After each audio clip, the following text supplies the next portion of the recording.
اندھیری رات ہے شمس ضحیٰ کی بات کرو، ستاروں اور نور مصطفیٰ کی بات کرو۔ میرے ساتھیوں، آج میں سیرت النبی صلی اللہ تعالیٰ علیہ وسلم پر بات کروں گی۔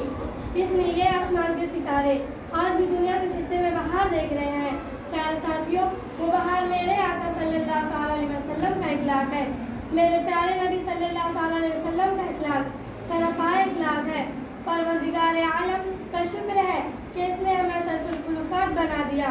پہلی وحی کے ذریعے پیغام حق کا آغاز ہوا اور تقریباً 23 سال کی جدوجہد سے اپنی لکمیل کو پہنچا۔ نگاہیں عشق مستی میں وہی اول وہی آخر، نگاہیں عشق مستی میں وہی اول وہی آخر، وہی قرآن وہی فرقان وہی یاسین وہی تھا۔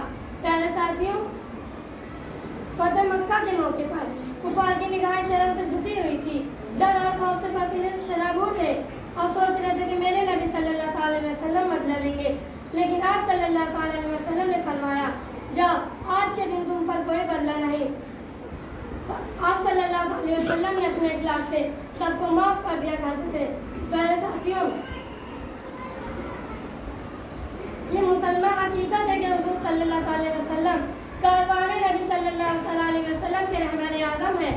آپ صلی اللہ علیہ وسلم نے اس خطے میں مبعوث ہو کر انسانیت و اصل کا پیغام سنایا، جو ظلم و تشدد کا مرکز بنا ہوا تھا۔ جزیرے نمائے عرب پر انسانوں کا خون پانی کی طرح بہایا جاتا تھا۔ معصوم بچیوں کو پیدا ہوتے ہی زمین میں دفن کر دیا جاتا، کیوں نہ کہ کوئی ان کا باپ کہلانا گوار نہیں کرتا تھا۔ غیرت اور حریت کا خاتمہ ہو چکا تھا۔ آپ صلی اللہ تعالیٰ علیہ وسلم کا اخلاق پورا قرآن تھا۔ حضور صلی اللہ تعالیٰ علیہ وسلم نے اپنے اخلاق و حسن سے تہذیب و اخلاق کو اپنی شائستگی کا گناہ بنایا۔ معلم تھے تو ان کا اخلاق دیکھو، تاجر تھے تو ان کی ایمانداری دیکھو، حاکم تھے تو ان کی حکمرانی دیکھو، منتظم تھے تو ان کا انتظام دیکھو، سپہ سالار تھے تو ان کی حکمت عملی دیکھو، خاوند تھے تو ان کا انصاف دیکھو۔ مشکل تھے راستے آسان ہو گئے، مشکل تھے راستے آسان ہو گئے، دشمن یہ دیکھ کر حیران ہو گئے۔